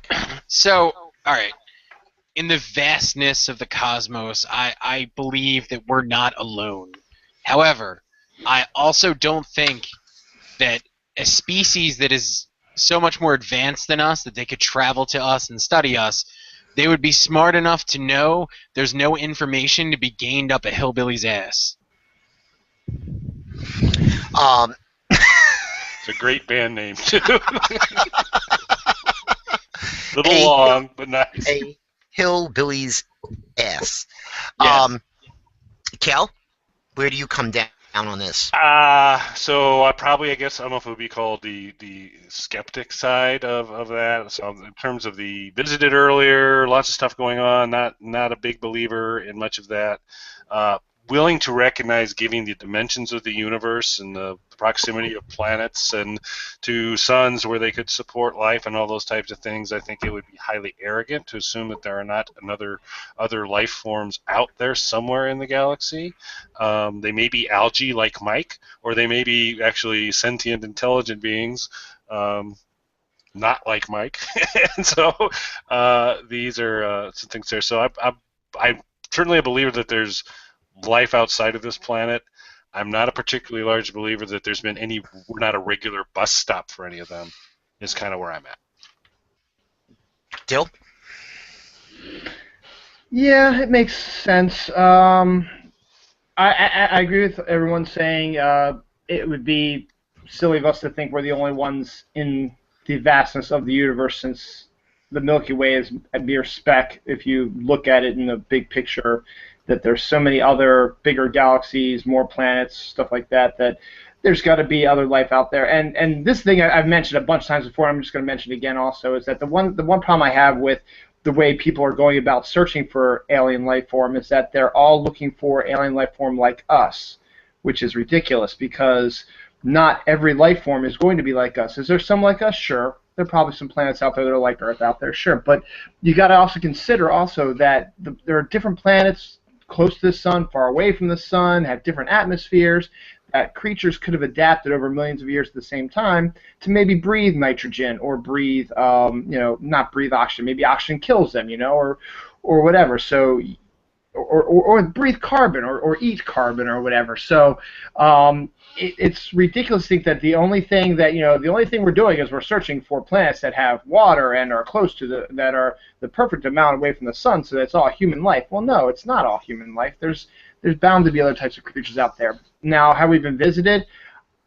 I'm fairly open-minded to stuff. I mean, do I believe everything that I've seen? Of course not. There's plenty of there's been plenty of proof out there that there have been fake UFO sightings, but at the same time, there's still some strange, bizarre things that have not been explained. Could it be ships built by Americans or Europeans or whatever who are testing them, and we've never seen them before, and they want to make them top secret? Sure. And the best thing everybody thinks about right away when they see something strange in the sky is it's an alien spacecraft. So, it could be anything. Do I believe we've been visited? I believe we've been visited, sure. But do I believe that they're abducting people and as Kelly so succinctly put it, or Mike did. Oh, it was Mike doing hillbillies' asses. Yeah, because it seems like, Mike's the hillbilly ass guy. Just to clarify for the folks listening, when it comes to hillbilly ass knowledge, we go to Mike. Yes, I'm the one with sleeves, just in case anyone was confused looking at it. Whatever. But maybe they're doing that because they've studied us. They know that a lot of people don't trust the hillbillies. So if they do their experiments on the hillbillies, hey, if they say I was abducted by aliens, at least your hillbillies know you weren't. You're probably drinking too much. Wow, Dylan, your hillbilly voice sounds a lot like Howard Hughes. Fuck you, Kelly. So, wait, when you said I sounded like Howard Hughes, who did you mean I sounded like? I think he meant Orson Welles. Orson Welles is who I meant. Oh, okay. From the Paul Masson commercials, no wine before it's time, great actor, Rosebud, fuck you too, Mike. And Dylan, I'm gonna not fuck you yet, maybe later. Well, that's a good thing or a bad thing. It sounds like a good bad thing. On a special episode of Dylan Knows. Howard Hughes. Narrated by Howard Hughes. Okay. So, moving on. So, Tony, what do you think? Well, I think we'll take a break and then you'll find out. Take us to break, Mike. Well, everyone, it's time to take a break here on SnarkALec Radio on the Loud and Loaded station, part of the Live 365 family. Tony, Kelly, Dylan, and myself will be back with you in just a few moments. Please stay tuned. And we're back. Thank you, Howard Hughes, for bringing us back. I was taking a long dramatic pause. I assume I'm here to make the show just a little bit classier. That's why I wore a tie. Fancy. Yeah, I had to put the mic on mute because I swear to God you were going to finish that off with, "This is Howard Hughes." Yeah. And I should have. I would have lost it. So Yeah. I had to mute to protect myself. But so we are up to Tony and Tony's alien insights. So I believe that there is a big conspiracy, but not the way you may expect. I think when it comes to, Area 51 and the Roswell incident and things of that nature, I think this government covered up some stuff, but not aliens. I think they were. It was a campaign of disinformation. Back after the Second World War, they were testing planes and other things out there in the desert. There wasn't a lot of people around. And people were seeing these strange lights moving strangely in the sky, so they started Project Blue Book. As a little bit of a smokescreen against the Russians, but also, to not give away what they were really doing out there. So it was like, yeah, there's aliens and we're going to investigate them. But the eyewitness accounts of what people were seeing, of things streaking across the sky and all this other stuff, would have given the Russians pause to say, hey, what are they developing out there? So it was I think it was a big cloak and dagger campaign for the government to try and, a scare tactic, basically. But as far as this being visited, way back in the 70s, I think Carl Sagan said that it's possible that we were visited in the past, but the probability is low. And I'm as skeptical as anybody. And my first question would be, why? What could they gain by coming here? So I need that question answered first. The second question I would have to answer is, I would have to ask the aliens themselves, why would they want to come here? Because if you look at where we are in the galaxy, we're on one of these arms and we're way far out from the galactic core and stuff, where there'd be a lot more stars and a lot more planets a lot closer by. Why would they come out to the backwoods of the galaxy where we're sitting to come visit us? And I've heard people say, oh yeah, they want to come here because they want to make sure we're not going to be a threat to them. Well, hey, guess what? The Voyager spacecraft, which is the farthest man-made object that we've sent out into space, left the solar system in, I think it was 2012, and the thing was launched in 1977. So the thing's been traveling almost 50 years just to get out of the solar system.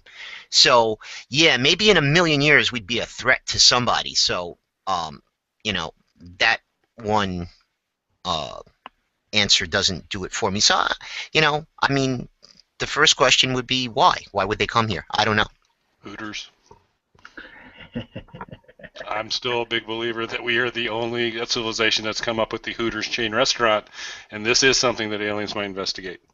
But, and kind of sort of speaking of that, Kurt Zellner had tweeted kind of a little bit along Dylan's lines of, well, maybe you shouldn't be looking for life like us, or like we tend to define it, carbon-based life forms. And so Kerr was talking about, yeah, maybe silicon-based life forms and not carbon-based life forms, humans. But the Kardashians are out there, and so I think we do have silicon-based life forms here in the terrestrial planet of the Earth. Well, there are bacteria that live under the ocean And near these things called black smokers. And it's true. What would Howard Hughes say? He'd say, "You're a racist, motherfucker." But no, it's true. There are other forms of life, and if you look at the diversity of life on this planet, if you expect aliens to have 2 legs, 2 arms, 2 eyes, and I would expect aliens to have something similar to have hands, because you have to be able to make tools in order to advance, I would think. But they don't have to look like these. They could be, like mandibles. But you'd have to be able to make tools. I think that's probably a prerequisite for pulling yourself up out of the mud, no matter where you live. So, they don't have to look like us. But the other comment that people make is, well, maybe they want to come here to eat us. And that's just poppycock and impossible, because the chemistry of this planet would be our chemistry, and we may not be edible to aliens, and alien life, whatever they use, may not be able to survive here, even if they did have an atmosphere that was similar to ours and gravity that was similar to ours. The chemistry of this planet is unique to this planet, so if they wanted to eat us, if they came all this way in their spaceships and stuff like that, and they have a higher technology than us, then if they want to eat us, they just have to invade us and kill us, and we'd all be dead by now and eaten, if that's what they wanted to do. Because, hey, we did some tests already. These guys are nowhere near us and technology based. Let's just invade them, eat them, and we're done. But if you wipe out the planet, how do you sustain the Hooter franchise? Again, this is where I come back to. There's reasons they're approaching it things the way they are. Right, and see, now the other big question is, you're talking about vast distances to travel. If the aliens even knew we were here, and there's no way of them being able to know that by coming here they would find something, they'd be able to stop and, pick up a snack along the way of where they were going. How would they know somebody was here to begin with? They'd be, basically, they'd be taking a shot. Hey, look, there's planets, we think, around that star over there. How would they know to come here? Well, we have been sending radio waves and radio signals out, and the transmissions you see on TV and radio, like probably this show, is probably getting beamed out there as well in some form or another. Well, That's good news. And if radio, I'd like to think that this is what does the human race in. Okay, so this right here.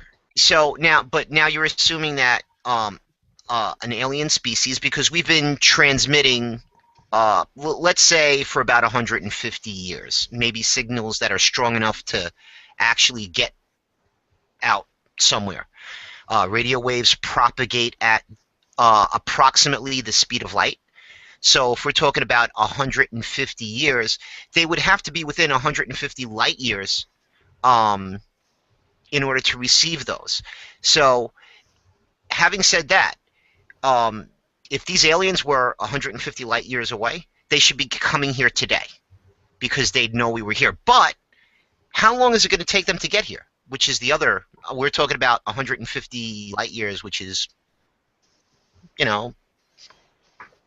a pretty large distance. It's about as old as Betty White. Ooh, dude, you don't want to go there. No, you can't. I hate Betty mess White. with Betty White. Really? Yes, I can. I hate How do you not like Betty White? Betty White sucks. Betty White is not even close to funny. How could anybody find her funny? It's not funny. Yeah, but you won't tweet that, will you? I have never seen venomous cray Betty White rage. There's cray Betty White people out there. You throw out a tweet, they go, what? You're dissing Betty White?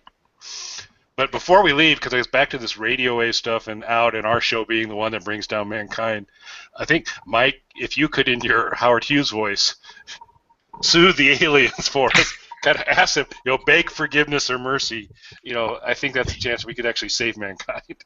Dear aliens, if you're listening to this tonight, take Kelly. He doesn't even like Betty White. I mean, come on. I would get in all the math stuff that Tony did, but I just drank like 3/4 of a fifth of whiskey. Well, I just, So what is that? I don't know what How mad much is stuff that? I did though. What mad That's stuff? alcoholism. That's how much it is.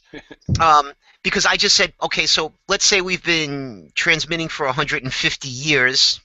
Radio waves propagate at about speed of light, so that would be 150 light years. There's like no math involved. So the math was at ×1 math, but it was still math. It It was still okay. math.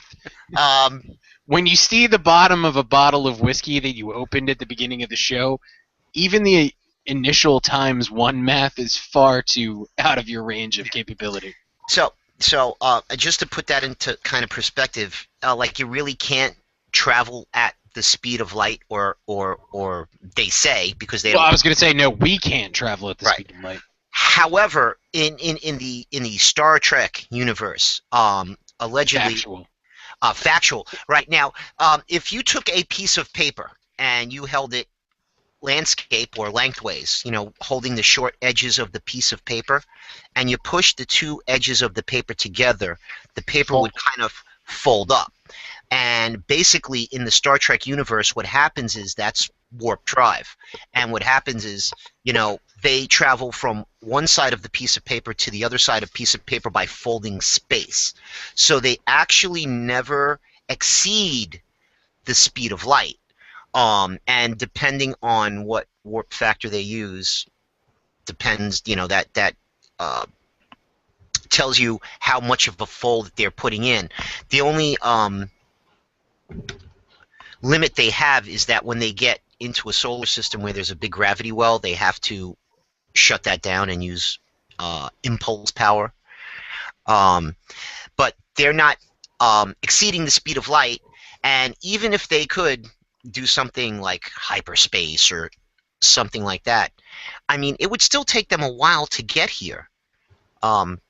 So, I mean, I'm still trying to, make sense of what a lot of people say, but I don't know if you guys have seen the Eric von Däniken stuff. When I was a kid, it was all over the place. Mhm. Chariots of God, all that good stuff. Yeah.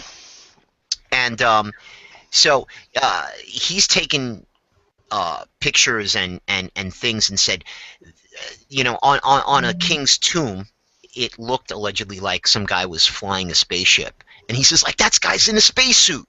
And, like all the archaeologists and say, no, like, these are their glyphs and their things that are around them. Like, no, he's not,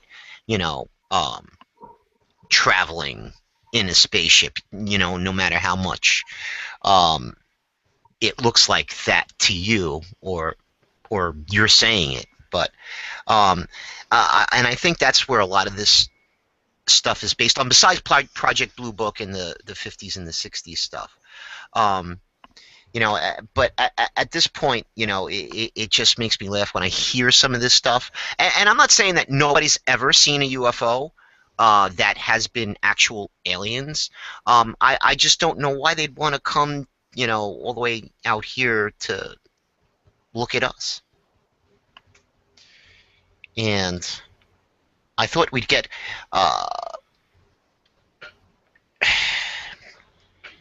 So here goes from Kelly's favorite SnarkALec, Vicky Adesso. Enemy of the state, Vicky Adesso, by the way. Light travels at the speed of light. Aliens are light waves. They're here. So she's a firm believer. And Mandy says, save the Hooters, throw Betty White to the aliens. That's right. That's the What is plan. all this Betty White rage? She's not freaking funny. And Kurt says that we are too far away for aliens to get to us. I mean, the whole thing about it is the distance, and hey, we haven't gotten there yet. So, I mean, I don't know. See, I feel like the whole assumption that they visit us goes back to, it would be just as much hubris to assume that there's nothing else out there that's better than humans or even as advanced as humans. It seems equally full of ourselves to believe that they would give a shit we exist. Yeah. Well, so Vicky says wormholes, black holes, dark matter, light years and light years and light years in space. Yeah, something going on out there. I'm not saying that there isn't. If you look at this planet, there is not one environment that you could not find life of some sort. In the desert, there's oases. In Antarctica, you've got penguins, and under the ice of the North Pole, there's stuff that is plant life that's under the ocean, So, I mean, even in the most hostile environments on this planet, there's life, and we all said it earlier. Well, you guys, I didn't. That there is definitely life out there. Define life. I mean, I think there's a lot of scientific evidence that in some of the moons around Jupiter and Saturn that there could be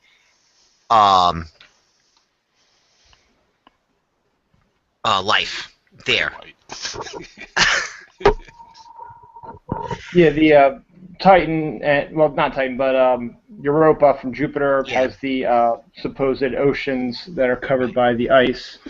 Yeah. And the newest thing I read also is that they're thinking that Pluto might be similar, that might have some underwater, some iced-over oceans as well. Next year, New Horizons is going to go and get the first close-ups of Pluto, so that should be interesting to see. And Io, any of the larger moons around Saturn and Jupiter, because they are so close to a big gravity well, can cause heating for tectonics, the way we have plates on the Earth. So that could be the catalyst, the energy that the life feeds on, that creates heat. As far as if you were a moon of Jupiter or Saturn, that's your sun. The reflected light from those could be enough to spark off life. But not, again, you have to be able to make tools. And when I say that, I'm not talking about Kelly. I'm talking about, spacecraft. And, to make spacecraft, you've got to be able to shape things. To shape things, you need tools. You can't. But, yeah, I mean, I'm not saying I don't believe in it. There's too much evidence on this planet that life is prolific. So it should be. And every day they're saying, hey, we've got more planets.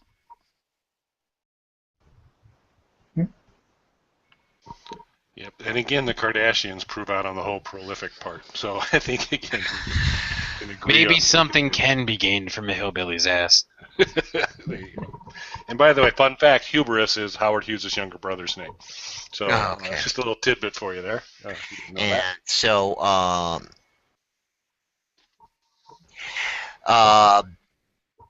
do alien species have good beer?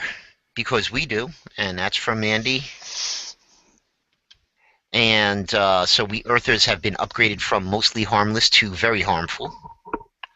But yeah, I mean, so Mike, when you were growing up, I think you were probably grew up after the Eric von Däniken craze Era?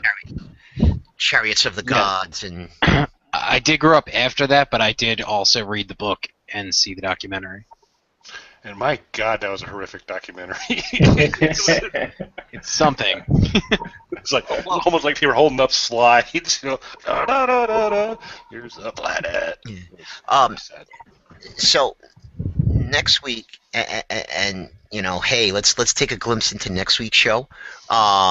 If we don't get a last minute call from a celebrity that may be wanting to come on, one of the suggestions was, hey, if you're going to talk about aliens and UFOs this week, maybe you could talk about cryptids next week, which would be the Bigfoots, the Loch Ness monsters, and things of that nature. And you could pull in crop circles to this, because no matter when someone comes out and says, hey, it was a hoax and this is how we did it, it'll make a splash in the news, and then the next day people be saying, hey, look, there's new crop circles, how did they get here? And it just amazes me that people continue to believe even after some of these things have been disproven as hoaxes. Which sort of circles back into Kelly's joke about the Kardashians. It always does. I told you. I don't bring this stuff up for fun. These are layered, logical, structured arguments. This is why I bring these things in. I mean, my thing is, I know that a lot of the crop circles are faked, but I still am trying to figure out the life of me how a bunch of guys can go out in the middle of the night when it's pitch black out, and especially in the English countryside where the majority of these are, and there's not a lot of lights out there, and how they can make these intricate designs so perfect on the ground. You don't have a visual from the top. I'm not saying it's alien oriented, but I'm just saying I'm trying to figure out how they're able to do that. Well, they actually demonstrated it, though. They showed how these guys did it, where they took a log and they had one guy at each end and one guy in the middle, and they just lifted it. And whenever these crop circles happened, it was usually at the end of the season when they had already done stuff, and they would draw it out, they'd plan it, they'd stake it out, and when these crop circles started to appear, they were actually doing them in broad daylight. They weren't, doing them in the middle of the night. It's just that, they'd call up their buddy and say, hey, we did a new design. Why don't you go over and check it out and take a picture for us? So they weren't actually doing it at night. But even after these guys came out and said, hey, we did it, and this is how we achieved it, there's a documentary on it. People still believe that it was done by aliens. There's the line figures out in the desert in New Mexico, or is it? I know Nazca, it's in Mexico. Nazca, yeah, Nazca, Yeah. Nazca. And basically, the story behind those was, well, why would anybody do something like that? Because you can only see it from the sky. And if they were doing it to honor their gods, who they believed were up above the earth looking down, then that's why they would do it. But people look at it the wrong way and say, well, why would you do that if you can only see it from the sky? Well, if your gods are up in the sky looking down, that's why you would do it. So it's a lot of times people take the harder explanation for some of these things, like Area 51. It must be aliens. That are those lights in the sky. They may be UFOs. Hey, isn't it easier to say these were experimental aircraft that they were trying to develop out there in the desert where it was sparsely populated? Or is it easier to say it was aliens? My position is it was easier for the government to let people believe it was aliens because they were trying to hide what they were doing out there. Not that they were hiding it. Well, they were hiding it from the American people because, hey, they didn't want the Russians to know. That's an easier explanation than, somebody traveling, a million light years to get here just to smell the roses. Hey, Mike. You there? Yes, sir. I am, sir. Tony Stewart is my favorite NASCAR driver. Who's yours? None. None. Okay, just checking. Okay, so what did I miss? No, it's a sad, slight pun or whatever. The the line site that Dylan was referring to, and me attempting to translate it into NASCAR, but that's more time than that joke deserves. So Okay. let's spread some more Betty White hate. let's go back to that. So do we want to take one more break and then wrap this up and wrap up the show? Yeah, quickly, yeah, I think it's a great idea. So let's take a quick break, and we're going to be back and wind things down for the day. You listen to SnarkALecs Radio on Live 365's loud and loaded station, and we will be right back. Hey everybody, we're back. It's Tony, Dylan, Howard Hughes, and Kelly Toole here on the SnarkALecs Radio. How are you doing, Howard? I'm good, sir. Thank you for asking. That's good. I loved your Spruce Goose. It was one of the best plywood planes ever. Didn't fly very far. My aviation days are far behind me. Just say Rosebud and then go fuck yourself, Mike. Rosebud, now go fuck yourself. Here's a ringtone. That will be my autobiography one day when I hire from SnarkALecs. Rosebud, now go fuck yourself. A memoir. If you want to know the truth about what some people say Rosebud was, they're actually saying it was his wife's vagina. That was the nickname for it. That's what some people say. I always thought it was the sled. It was the sled, but some people were also saying that, it could have been construed as also being the sled was made out white vagina. Well, when he wasn't using, that's where he parked the sled. At least I wasn't the only one picturing vagina sleds. Okay. And Kim Kardashian and Betty White were in there also. The whole... Kind of had a sled rated. Oh, goodness. Oh, no. Bad. So, we kind of touched on the aliens. We thought we were going to get more from you people, but, hey, you let us down. Yeah, so Vicky Odesso, enemy of the state, Vicky Odesso has published a picture which she says is aliens in her backyard as particle waves of light. Yes, I was just looking at that, and unfortunately, I do not believe that was. That looks like more like some lens flare type thing happening with her little cell phone picture. Sorry.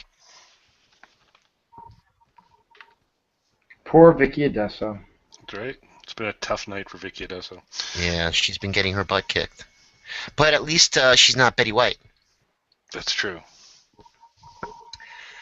Yeah, because, I'm just amazed, and this is one of my biggest, my biggest barriers to believing in a lot of it. If we were getting visited as much as we were in the 50s and the 60s, today everybody's running around with a cell phone, and I could use this explanation for a whole lot of things. But we should have, on a daily basis, somebody coming out with proof of these visitations, and we're not seeing it. And I know a lot of airline pilots have reported UFOs. I know some of the astronauts that have gone up in space have reported things, and these are people that are supposed to be reliable resources that have observed things that should not have been around. You can't say that they didn't see something, but who knows what it was they saw. When you're flying around the planet, there could be some crazy crap that happens with some of the light and stuff, and pilots are trained observers, and they've got to be credible type witnesses. But we should be, when you have, I'm going to say, billions of cameras right now on this planet, there should be just more video and photographic evidence than we've had. And well, see, I have one right here on my phone. See, there you go. See it. There you go. There you go. That's how that works, right? I saw it, Kelly. Taking lessons from Mike there now, Kelly. Yeah, there you go. No, I think, that is one of the strongest points there, is that we, as a society, have been, at least in the West, in most of the Western society, we are in no greater position than ever before in our history to capture something on video. I mean, there's like not a slightest moment at all that can't be captured or is being captured on video, with everybody basically walking around with a video camera now almost all the time. You would think if these were happening with any regularity at all, somebody would have something pretty good. Yeah, and with the advent of high def too, damn it, I mean, there was a guy at the Kennedy assassination with an 8 friggin' millimeter camera. We've got billions of cell phones out there, and we can't get a freaking UFO that they can validate. There used to be a show on TV called Project Blue Book, and they were able to explain just about every incident they found, except for like maybe one or two. And there was one where they kind of alluded to a little bit of a cover-up, because there was they found a substance where someone had said they saw something land and then take off again, and it was melted rock. So it was like obsidian, and it had turned to glass or something along those lines. And the temperature that would have been needed to create what they found was far and above anything that should have been able to be created on the ground. Plus, there was also, pressure marks and stuff. And I think they wrote it off as a meteorite or a meteor type indentation. But I mean, that show was on for about maybe 2.5 seasons, and then they cut it.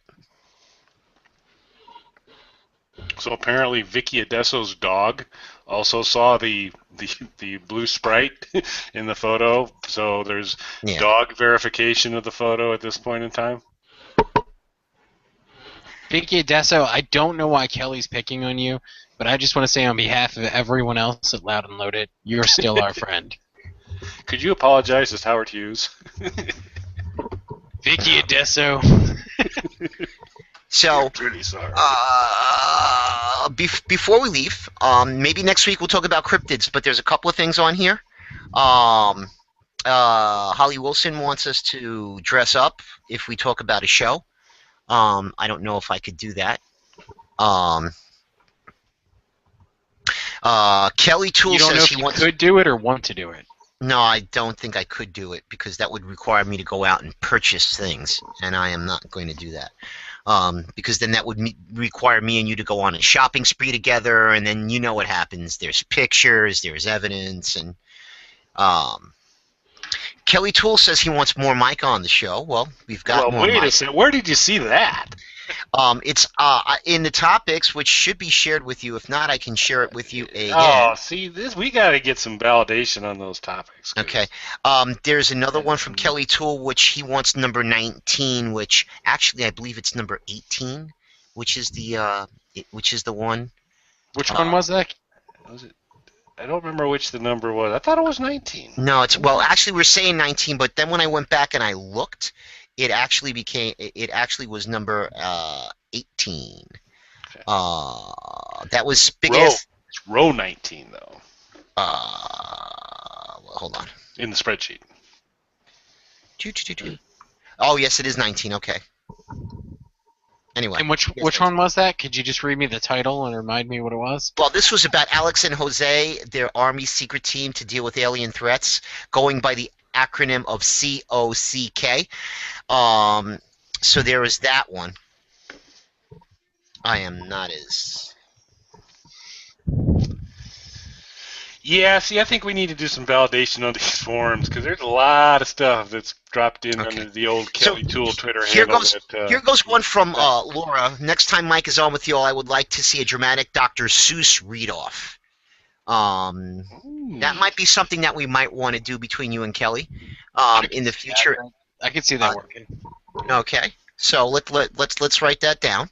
So we definitely want to do the Dr. Seuss read-off. It's a Seuss off. A Seuss off. Thank you, Laura. Lee says, since we're doing aliens and UFOs, how about cryptos next time? Loch Ness, Bigfoot. Cryptos. Yeah. Or cryptos or cryptids. Well, Laura, if you watch my show Dylan Knows Paranormal, I talk about that all the time. But that's all. And Vicky Adesso has seen many UFOs, and my second son's father is an alien, but my husband doesn't know this yet. Been meaning to mention it. Well, it's out there now. And there was one from David. Here it is. From Nola Hubby 1.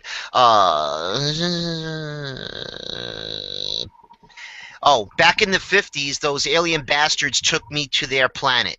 The alien broads were not lookers, and that was from Leo McAllister, so it wasn't it was just a comment from him. It's got to be hard to update a form from your jitterbug. I can't imagine that that's like a really tough thing to do for Leo. The death of a cult or near-cult TV series, Firefly, etc. We can probably handle this one right now, especially after Almost Human was canceled. What can be done to resurrect them, i.e., Serenity movie, etc.? And as an audience, what can we do to keep it from happening so early in a series? Is this too serious? I will say absolutely nothing. The only show I've ever known to be saved by a write-in campaign was actually Star Trek, and that was back in the 1960s. And right now there are so many different channels, my opinion. What it comes down to is viewership. And if a show's not working in a slot, they try and move it. If they move it and it doesn't work, they can it. And they move on to the next thing. Firefly is gone. I don't know if they'd ever want to revisit that. I've heard about an Almost Human movie, possibly, but all of the tweeting that you guys do about save the show, save the show, save the show, actually does absolutely nothing, because it's 20 people retweeting each other's tweets all day long, and what it comes down to is they say, hey, look, it's Mike, Kelly, Hollidill, It's the same three. It's Dylan, Kelly, and Mike. Dylan, Kelly, and Mike retweeting each other's stuff. Duck Kelly. So yeah, I don't think that's how the network executives refer to me. I guess if you were to get a whole bunch of people and walk back and forth in front of the network offices with carrying signs that say, hey, bring this, like if you were to get like 1 million people in one spot and break up traffic and stuff like that, yeah, they may do it if there's something like that, but emailing and kidnap one of their kids, threaten to kill them. I mean, that's another one, right? That could work. No, that Again, probably wouldn't Kelly work. Poole does not speak for everyone at Loud and Loaded. Or the SnarkALecs radio show. Or the SnarkALecs radio show. Or most of humanity. I said threaten to. I didn't say actually. Well, I mean, if you are willing to go to those links, Kelly, there is a couple shows I'd like to get back on the air. So. Let's visit. I'm ready to roll. We'll talk after we're off the air. So, yeah, I don't think there's anything that anybody could do other than some kind of, actual physical protest. But, the what do they call it? Slack division? No. That's what Kelly calls it, and we disavow any knowledge of any threats that Kelly has made. And if we need to, we will testify against him in a court of law. Thanks for the support, guys. Yeah, I want to stay out of jail myself, my friend. I mean, I'll stand right on the stand and go, look, he texted it to me.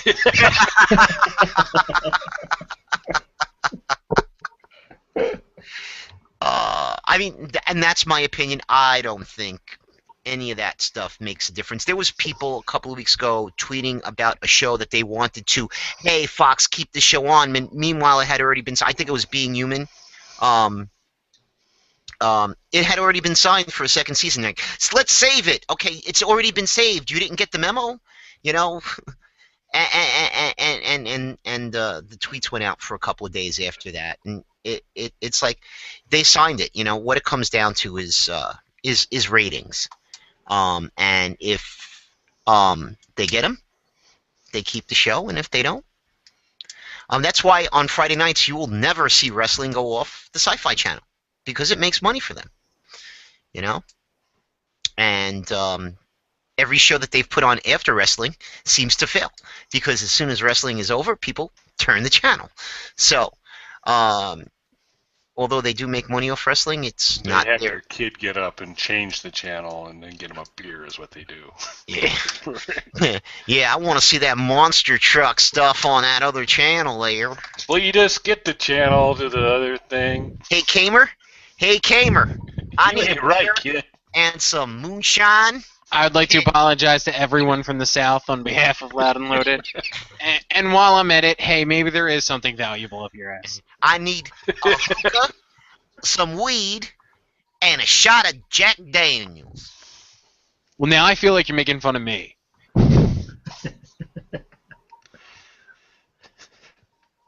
Okay, So I think what we want to have for the Seuss-off is Kamer Dixon versus Howard Hughes. I think that can be an entire episode of the show. In fact, it may have to be a two-parter. That's right. Okay, so Barry says, "Am I a person non grata?" No. He had asked Mike, and Mike's too busy drinking to answer tweets out there. He had asked. He said, and I think he pointed out a very fair point. He said that, man, you picked on Kelly a lot. Which, yeah, good point there, Barry. Oh, okay. But then he followed it up with, "Are you related?" Which is kind of painful. No, I'm not. I am not related to Kelly. He is just my delicate flower, which may mean vagina sled. We learned from Dylan. So,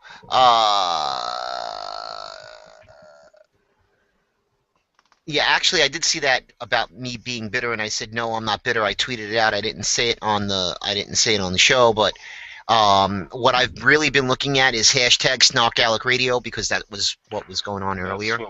That's what we try, and that's probably the best way. If you are tweeting, throw that hashtag. I know it's a little long, but SnarkALec Radio is probably the best way for us to make sure we catch it. Right, yeah, because I don't look at personal mentions, only because it just doesn't work. So maybe we can do some cryptids, and maybe will you guys be prepared to do a Seuss-off next week?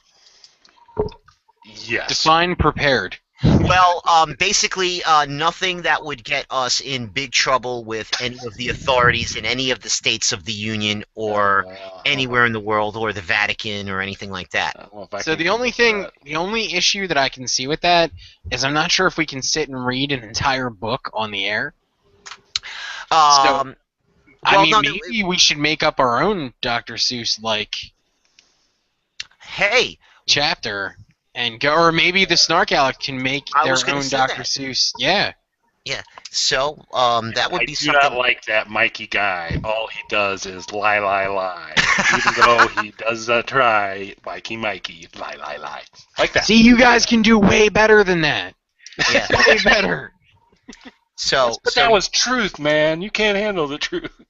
So on the topics page, maybe I'll take down the band, and the band thing, and I will put up, hey, submit your Dr. Seuss-like passage. Yeah, and then we'll read those. Yeah. And here goes an even better thing.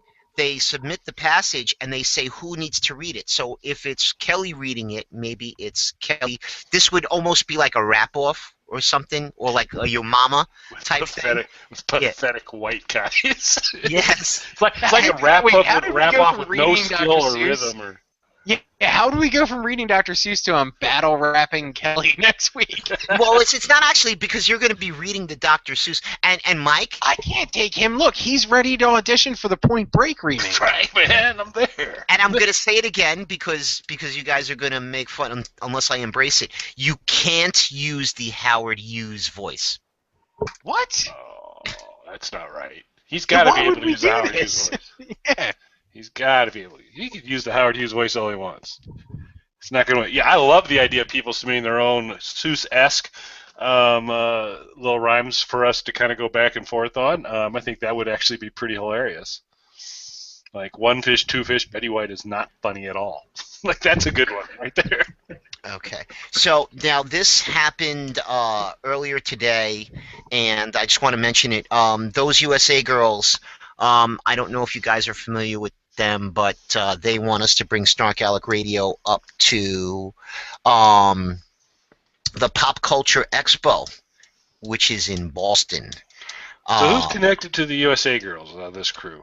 I am. Bigfoot is also. And Bigfoot is very connected, and they retweet me a lot and stuff, and maybe we should invite Lucy on the show one of these days, but I'll have to fill you in on what that's all about. But yeah, so next week we'll take a look at cryptids. And So wait, where do they want us to go? Baltimore? Is that what you said? Boston. Boston.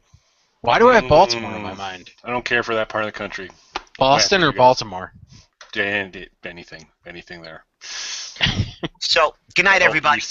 East. Oh wait, I didn't get. I thought I was taking us out. That's right. Oh, As the host. Okay. Thank you all for spending this joyous evening with us. On behalf of Tony, Dylan, my vagina sled, and myself, please have a wonderful evening. And don't forget to hit the website. There'll be stuff up there tomorrow. Nurture and support. Hey, that's Kelly's podcast with Melissa. Mel's podcast where she carries Kelly. Yeah, but that's okay. Yes. Don't forget. It's an awesome show. Check it out. The website, Dylan knows. Cheryl Webb. Good night, everybody.